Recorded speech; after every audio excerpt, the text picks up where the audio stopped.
Tem dias que você precisa tomar uma decisão e que você acaba se arrependendo daquela decisão que você teve que tomar.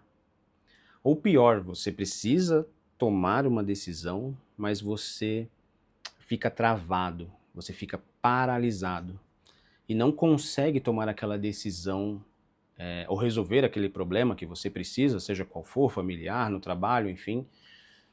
Você não consegue resolver aquele problema com clareza. É como se pensamentos demais estivessem ali na sua cabeça e você não consegue sair do lugar. Você não consegue andar, né, caminhar para uma resolução adequada ali que você quer, enfim. Às vezes, parece que a nossa mente ela fica toda embaralhada, é como se fosse imagine um novelo de lã, daqueles que os gatos, né, a gente acostumou a, pelo menos a dizer assim, que os gatos gostam de brincar. O novelo todo embaralhado.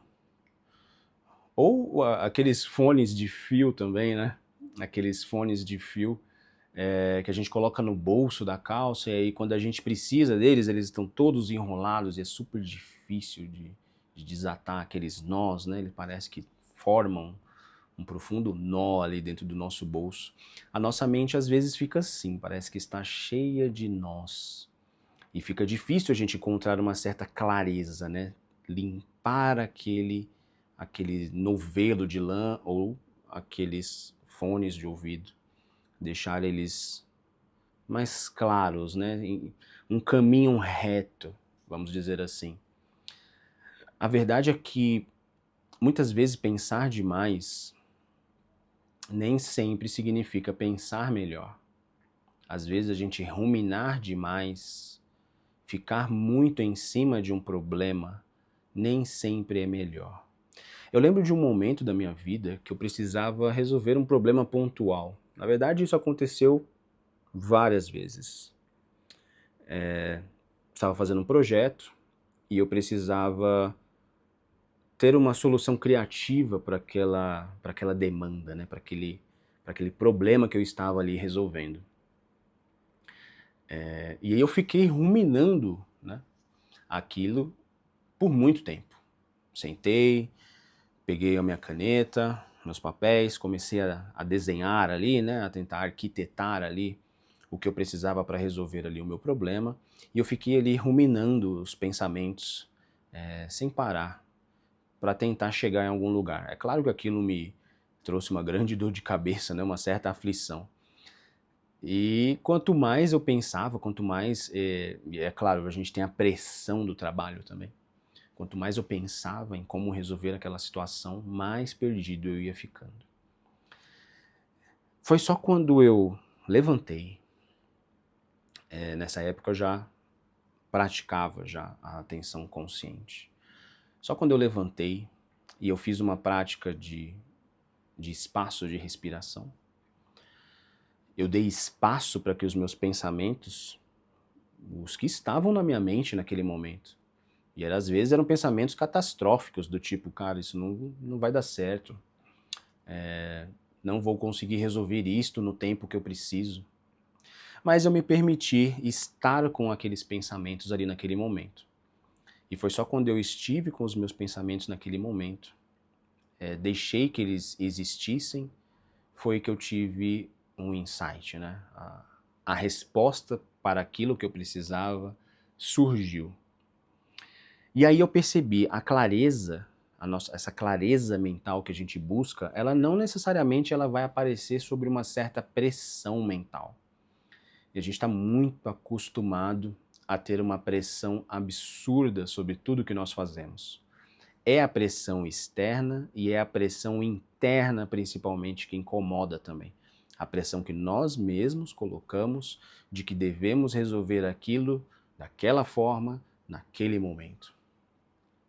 Mas eu descobri que a clareza ela surge não quando a gente coloca esta pressão, ou quando estamos sobre esta intensa pressão, mas sim ela surge quando nós criamos este espaço. Criamos este espaço para que a experiência, né, para que aqueles pensamentos que ficam ruminando, eles fiquem presentes ali. Que a gente esteja presente ali com estes pensamentos. E a partir daí, é claro, dessas experiências que eu tive, eu comecei a praticar muito mais estes espaços de respiração. A gente precisa entender uma coisa. Na verdade, eu quero que você absorva isso, porque foi como eu aprendi também. A nossa mente humana, o nosso cérebro, ele normalmente vive preso no passado ou no futuro. Ou ele está preso em situações do passado que, às vezes eu carrego culpa, eu gostaria de ter feito de uma outra forma, eu sinto saudades daquilo que aconteceu, enfim. Muitas coisas nos carregam para o passado e a gente também fica muito perdido no futuro, tendo expectativas de como as coisas devem acontecer, fazendo diversos planos de como as coisas devem acontecer, enfim.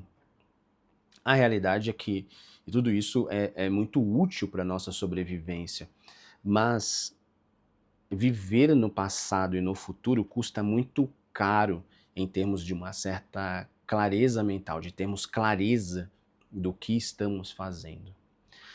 Quando nós estamos presos nessas narrativas internas, vamos chamar assim, né? Que são as histórias que a gente conta para nós mesmos, a gente acaba ficando muito preso em ciclos de comparação com as outras pessoas, com outras situações, com outros contextos que não os nossos. E a gente também fica preso em o que nós chamamos, né, de ruminação mental. O que é ruminação mental? É você ficar se alimentando, se retroalimentando dos pensamentos, aquele pensamento acelerado, aquele pensamento que leva a outro pensamento, e a gente fica preso neles. Não deixando eles fluírem, observando eles, mas preso neles. Como se a gente estivesse numa montanha russa que nunca acaba. Eu acho que essa é uma boa definição. Como se a gente estivesse numa montanha russa que nunca acaba. Normalmente, esse modo de ver as coisas, né, de ficarmos presos nessas narrativas, é como se a gente tentasse ver um vidro embaçado e tentar enxergar o que está do outro lado deste vidro embaçado. A gente tenta entender quais são as formas que estão ali, mas tem muito ruído ali naquela imagem. A gente não consegue ver nada porque o vidro está embaçado, afinal de contas. A gente não consegue ver com clareza o que está do outro lado. Aí, para isso, a gente precisa dar espaço para que as coisas existam. A gente precisa parar e tentar limpar este vidro. Mas não é limpar no sentido de controle. Não é eu colocar força e tentar limpar os meus pensamentos. Na verdade, a atenção consciente, ela nos ajuda a limpar este vidro em forma de presença. Eu não vou brigar com os meus pensamentos, eu não vou lutar contra eles, mas eu vou enxergar eles de uma forma que eu consiga enxergar com mais nitidez. A atenção plena, ela vai me permitir que eu enxergue os meus pensamentos, as minhas emoções com muito mais clareza, porque ela está fincada no presente. E pegando aqui algumas ideias do John Tisdale, no livro Que Acontece em Mindfulness, este é o processo que ele chama de holístico intuitivo, onde eu não somente vou usar os meus pensamentos, né? Ele chama isso de processo conceitual. Eu não vou apenas usar os meus pensamentos para entender a realidade que se apresenta, né? Para tentar resolver um problema ou enxergar as coisas com mais clareza. Mas o processamento holístico intuitivo nada mais é do que eu vivenciar aquilo totalmente. Eu posso sim usar os meus pensamentos, mas não para tentar ter controle, mas simplesmente deixar com que eles fluam. E eu vou usar todos os meus outros sentidos para que eu consiga realmente ter uma experiência completa daquilo. Eu vou ouvir a voz do meu corpo inteiro. E aqui é importante ressaltar, eu estou ouvindo a voz do meu corpo inteiro. Eu não estou tentando ditar o que ele tem que falar. E isso faz total diferença. Muitas vezes a confusão, né, ela vem da gente tentar resolver as nossas emoções através dos pensamentos. A gente tem uma tendência a só usar os pensamentos para tentar resolver as coisas. Mas as emoções, elas precisam ser sentidas. Elas precisam ser sentidas e não analisadas. Quando nós sentimos algo desconfortável, como por exemplo, a tristeza, o medo, a ansiedade. É comum a nossa mente, né, a nossa capacidade mental, os nossos pensamentos. É comum a nossa mente tentar explicar, dar uma explicação, tentar justificar ou tentar resolver também aquilo que está nos incomodando. E aí vão aparecer pensamentos como, por exemplo, por que que eu estou assim? Por que que eu estou me sentindo assim? Como que eu faço para essa situação passar? Como que eu faço para esse sentimento, essa emoção passar? Este é clássico, né? O que que foi a causa disso? E aqui geralmente a gente pode apontar para alguma coisa externa, dificilmente a gente vai enxergar a causa do que a gente está sentindo como algo interno nosso. E nada mais é, muitas vezes, do que isso mesmo. São os significados que nós damos para as coisas que estão surgindo. Mas isso eu acho que é outro assunto, a gente pode ir com calma aqui. Normalmente a nossa mente vai, né, quando a gente está nessas situações desconfortáveis, uma emoção como tristeza, medo, até mesmo ansiedade, a gente vai tentar entender qual que é a causa disso, o que está causando aqui a minha ansiedade, como se isso fosse o suficiente, né, para a gente entender, imagine só, eu vou entender qual é a causa disso, e eu vou tentar eliminar a causa disso, né? É esse o processamento que normalmente a gente faz. Eu vou tentar eliminar a causa disso para que eu não sinta mais esse medo, essa tristeza, essa ansiedade. Mas veja só, veja como é o problema disso. Será que eu estou enxergando a causa certa? E se a causa disso for uma pessoa, por exemplo, que você gosta? Você não vai eliminar a pessoa da sua vida. Às vezes é como você reage àquelas situações que estão acontecendo. Mas isso também é um outro assunto que a gente pode ir explorando melhor aqui também. Mas veja só, um outro pensamento também que pode surgir é o que eu fiz de errado, né? Isso às vezes vem carregado de culpa também. O que eu fiz de errado para estar sentindo isso? Então assim, a gente tem os dois extremos, né? Ou aquela pessoa que culpa muito tudo que está do lado de fora, ou aquela pessoa que culpa muito a si próprio também. E ambos vão te levar para lugares que não são muito bons. Ambos fazem a gente descer numa espiral de pensamentos, né? Quase um funil, assim, na terapia cognitivo baseada em mindfulness, a gente fala, né, desse funil da exaustão, né? Que a gente começa a descer, né? Tem muitos pensamentos que vão levando a gente num turbilhão, quase um furacão ali de sofrimento, né? De pensamentos ruminativos e toda a natureza de coisas que podem acontecendo ali com a gente. O problema maior é que os nossos pensamentos, eles não funcionam como uma equação matemática. Eles não vão desaparecer quando você chegar ali numa resposta que você considera lógica. Eles não vão desaparecer dessa forma. Eles não vão dissolver, na verdade assim, eles não vão desaparecer quando você encontrar uma resposta, quando você acreditar que encontrou uma resposta para aquilo.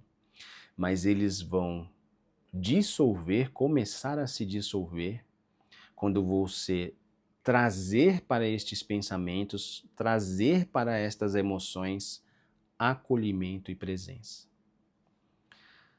E o que significa isso? Você pode perguntar para mim, tá? Ok, Paulo, mas o que significa isso? Eu acho que vai ficar muito claro agora para você. Imagine que uma parte sua aí dentro, está chorando. Está ferida, magoada. Todos nós temos partes assim, né? Mas vai valer a pena o exercício. Imagine que uma parte sua dentro de você está chorando, está triste, com medo talvez. E aí, o que você faz, né? O que a gente naturalmente faz numa situação dessa? É lógico, isso é uma metáfora. Mas o que a gente geralmente faz numa situação dessa? É como se uma parte sua tivesse ali, com medo, triste ou magoado, e você senta numa mesa, numa escrivaninha, com papel e caneta, e vai começar a pensar e racionalizar por que ele está sentindo isso. Por que essa minha parte está sentindo medo? Por que essa minha parte está sentindo angústia? Qual foi a causa disso? Onde foi que essa parte minha errou? É isso que o nosso pensamento ruminativo faz. E qual seria a outra opção? Percebe que enquanto a minha mente, né, fica fazendo isso, tá sentado numa mesa, tentando analisar esta outra parte que está sofrendo, esta outra parte continua sofrendo, ela não vai parar de sofrer, às vezes vai sofrer até mais, na verdade. Às vezes vai sofrer até mais, na verdade. Vai ficar ainda mais triste, ainda mais magoado. Por quê? Porque não teve acolhimento, percebe? Porque não teve presença. Você não esteve ali consigo próprio dando o que a sua parte emocional que está com medo, com angústia, mais precisava, que é um acolhimento que não vem de fora, é um acolhimento que você dá para você mesmo. E é essa parte, na verdade, essa parte sua que está com medo, essa parte sua que está sofrendo, ela não precisa de uma resposta, ela precisa de acolhimento, é isso que ela precisa. Essa nossa mente analítica, quando ela entra em cena, né? E aqui no nosso cenário seria aquela mente, né? Aquela pessoa, a sua parte, que sentou na mesa e começou a escrever e tentar chegar numa conclusão do porquê você está angustiado ou triste, né? Tentando buscar clareza, mas pensando mais ainda. Essa mente analítica, ela tenta resolver aquilo que na verdade precisa ser sentido. Precisa ser sentido, é claro, com segurança. Não é sentido de qualquer forma, precisa ser sentido com segurança. É nesse ponto que a terapia geralmente ajuda, né? As pessoas a colocarem e criarem espaço ali para que a gente sinta as nossas emoções, para que a gente sinta aquilo que está nos angustiando. E é um exercício interessante para ser feito também para que a gente sinta até mesmo as partes boas da vida. Às vezes a gente, até nas partes boas, a gente acaba se enrolando um pouco também.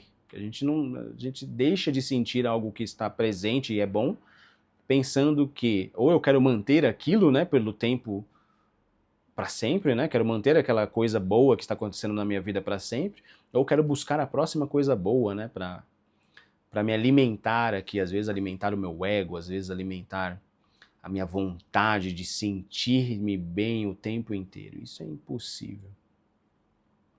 A gente precisa aprender, na verdade, e eu descobri isso na minha própria experiência, que a gente precisa aprender a estar com as nossas emoções e os nossos pensamentos. E isso, né, só essa atitude de você estar com os seus pensamentos, com as suas emoções, faz com que eles diminuam o controle que eles têm sobre você. Não vai se tratar de você controlar os seus pensamentos e as suas emoções, mas vai se tratar de você não deixar que eles controlem você. Eles fazem parte de você. E essa nossa mente analítica, né, que tenta resolver tudo, ela não entenda errado, ela não é um defeito seu. Ela é muito útil para a nossa sobrevivência. Ela é muito útil para diversas coisas que a gente precisa fazer na vida. O grande ponto é que ela não é muito útil para tentar resolver problemas emocionais, para tentar resolver aquilo que está dentro de nós, aquilo que nos angustia às vezes na nossa mente, entende? Ela não é boa para tentar resolver aquilo que precisa ser sentido. E aqui a gente junta com as ideias do Teasdale sobre os processamentos, né, os dois processamentos da mente, nada mais é do que o modo fazer e o modo ser, né, falando de uma forma mais simplificada. O modo fazer seria a nossa mente analítica e o modo ser é aquela mente que permite que eu sinta tudo, né, que eu me sinta por completo. Quando você observa, por exemplo, a tristeza com curiosidade, ou você sente a ansiedade ali no seu corpo sem tentar mudá-la, né? Isso pode parecer um pouco paradoxal, porque a gente tem a tendência a achar que isso vai piorar as coisas, mas não piora. Quando você se permite que aquilo ali exista, você abre um espaço interno. Você, ao invés de prender ali as suas emoções, você cria um espaço para que aquelas emoções existam. E você observa elas enquanto elas estão ali. E aí algo incrível acontece. Porque você passa a reconhecer aquela sua parte como parte da sua humanidade. Essa tristeza faz parte de mim, essa ansiedade faz parte de mim. Outras pessoas também sentiram isso. Outras pessoas sentem isso. E fica tudo bem no final das contas. A gente precisa entender que estes sentimentos, por mais intensos que eles possam estar em alguns momentos, eles não são para sempre, eles não são duradouros, eles não são permanentes.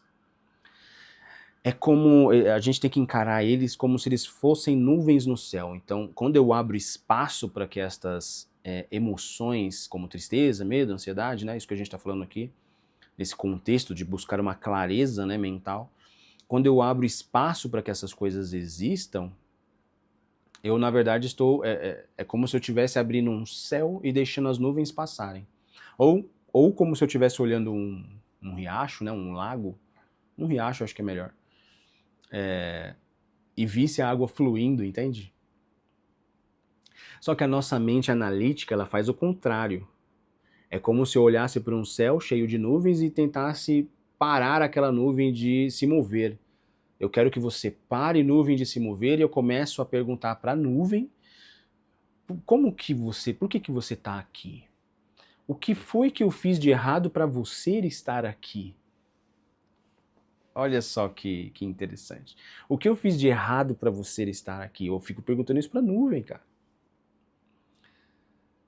Olhando sobre essa ótica, não parece muito produtivo. Parece mais produtivo a gente deixar a nuvem passar. Mesmo que seja uma nuvem que às vezes me incomoda. Ou mesmo também que seja uma nuvem que seja agradável. Eu simplesmente deixo ela passar. E isso é importante a gente entender. Que esses pensamentos às vezes vêm super juntos, emaranhados, mas quando a gente dá espaço para eles simplesmente existirem e deixarem ser, esta é uma das chaves para a gente encontrar a clareza mental que a gente tanto busca. Essa clareza, ela aparece quando você cria este espaço interno e deixa que os pensamentos simplesmente aconteçam.